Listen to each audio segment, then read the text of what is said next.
Hey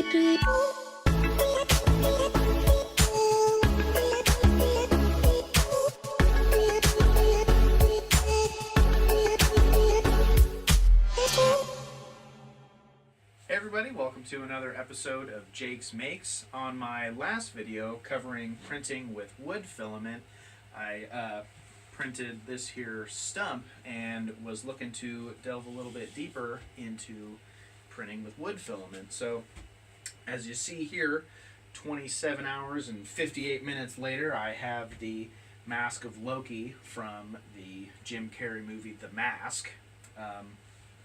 Took a few tries to get it to actually work and ended up, wasting a little bit of filament, but in the end it came out pretty perfect.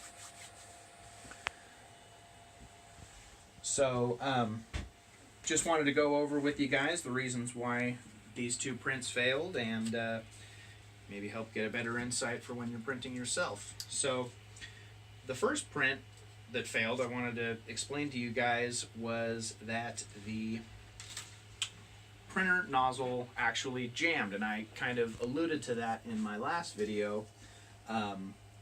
What I had was a 0.4 millimeter nozzle, so jumped onto Amazon, purchased some 0.6 millimeter nozzles, changed a few settings in the slicer software, and then we came up with this. And now you can see this print went a little bit further than its predecessor, but ultimately failed as well.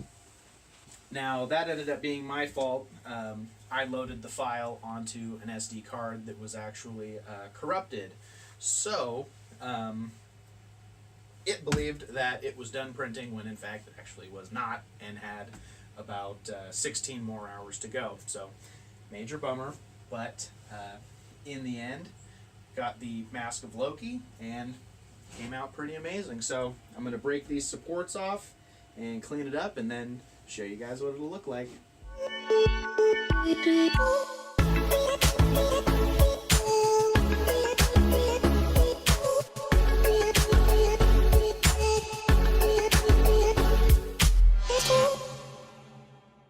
So here we are.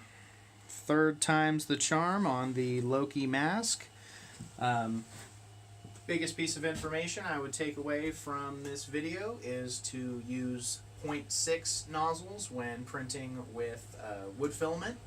Otherwise you'll end up wasting time and plastic just like I did. So if you liked my video, please like and subscribe, and thanks for watching.